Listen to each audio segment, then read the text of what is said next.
big data has gotten too big. Whether you're a B2B marketer or a consumer brand, your data needs to be viable, relevant, and accessible so that Stirista can help you retain customers, acquire customers, and make it personal. Welcome to the Marketing Stir podcast by Stirista, probably the most entertaining marketing podcast you're going to put in your ear. I'm Vin, the associate producer here at Stirista. The goal of this podcast is to chat with industry leaders and get their take on the current challenges of the market. And we'll have a little fun along the way. In today's recap episode, we revisit guests from Season 2, featuring Todd Kaplan, VP of Marketing at Pepsico, Julie Roehm, CMO at Party City, and Taryn Rayment, CMO of FTD and ProFlowers. Give it a listen. Well, I think it comes down to your fundamental understanding of advertising and what is it, as you said the word advertising, which I hate that word because it sounds so like archaic, just by definition. But listen, and I say this every day, I get pitched stuff all the time from salespeople and all this. And if any salespeople are listening, please do not pitch me something like this, where it's a logo slap, presented by Pepsi, sponsored by Pepsi. Like, that does nothing for me. Awareness, like, we have the fortune on this brand, not on every brand, of having massive household penetration and awareness.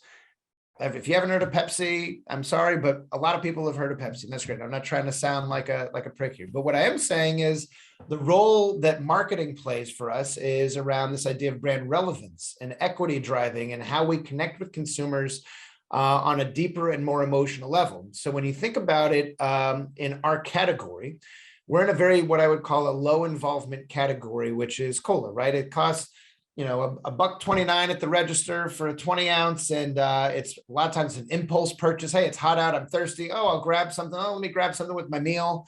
I'm not really putting the same amount of thought as to whether or not I buy a computer or a diamond ring or something that has a little bit more, you're really dissecting and analyzing which one should I buy? How should I go in there? What am I going to be doing? Right. And so this idea of an impulse purchase, or a lot of it is kind of how you formative emotional memories in people's brains in terms of the how they perceive your brand. Are you in the consideration set? Does it connect with you? There's obviously the product truths of they like how you taste and all the different elements.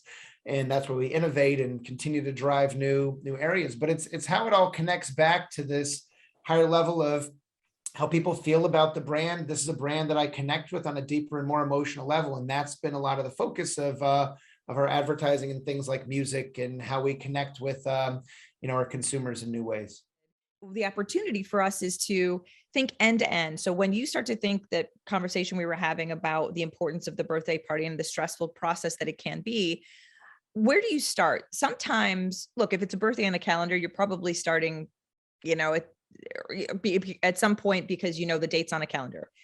In other cases, it could be that you wanted to have, you get inspired to have a backyard barbecue for the summer because you've been on Pinterest and you saw some great some picture that you pinned. Okay, great. That's your inspiration set. Then you go all the way through to like, what do I want it to look like? What would I want it to be? When would I want it to be? What do I all need there? And that includes not just the things that you traditionally think about with Party City selling. So balloons and tableware and favors and backdrops and candy and that kind of thing. But it's also things like, what about the invitation? What about food? What about maybe a bartender? What about music? What if there's kids and we need like a bouncy castle? Maybe I don't want to clean up at the end. Maybe I need somebody to help clean up because that's the sign of a good party to me is when I don't actually have to clean up after my own party. What about the posting afterwards? How am I going to share my experience with everybody to show what a great time we all had and the camaraderie we shared? That is the entire, when we think about the experience, that's the experience. And obviously within there, you can hear that we traditionally as Party City have only delivered part of that. What our goal is to try to really deliver it in total or connect dots to deliver it in total. So there's an opportunity for a marketplace in there. We have built new tools in there. So how do you make a balloon builder? How do you think about building a celebration in a way that you can visualize it so that I could show you an outdoor scene, an indoor scene, and I could show you all the goods and you could go in and say, click that one. I don't want that thing in there. I want that thing in there. And you can visualize the whole thing and then click to put it in your cart.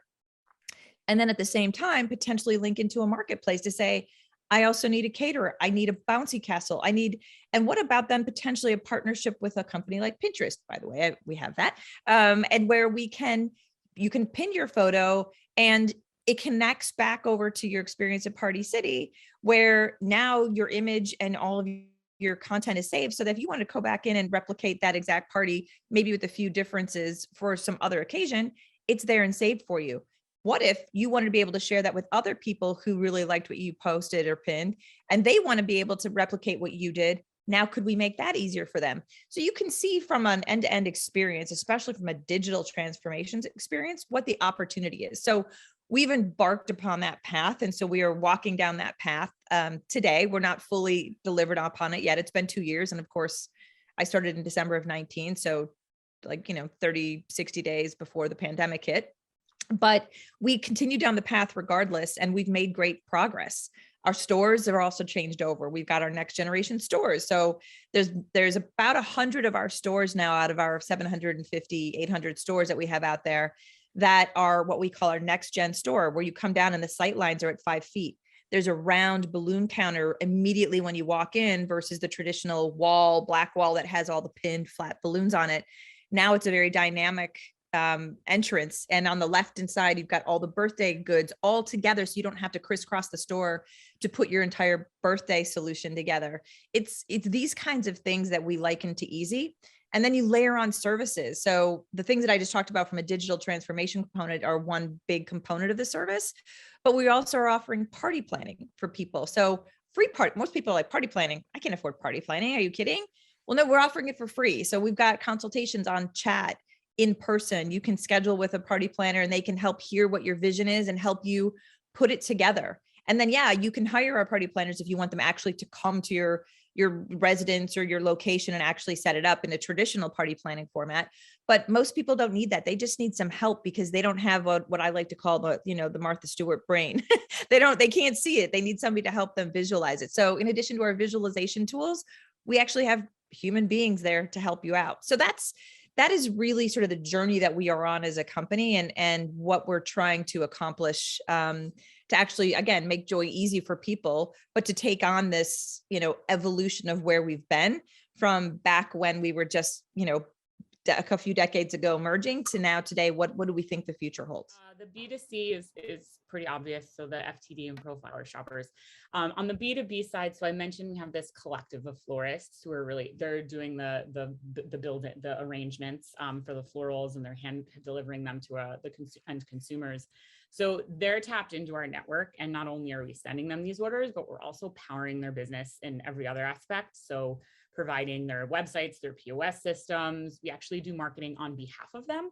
So my team is doing that marketing on behalf of them. We're also doing marketing to them to kind of keep them informed on what's going on in the space, different trainings, things of that nature.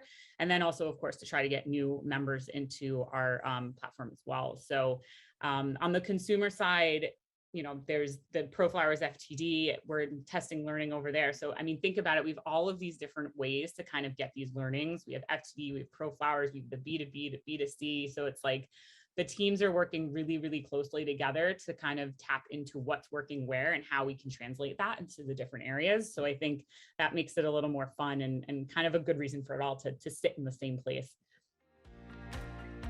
Thanks for listening to the Marketing Stir podcast by Stirista. Please like, rate, and subscribe. If you're interested in being a guest on the podcast, please email us at themarketingstir@stirista.com. And thanks for listening.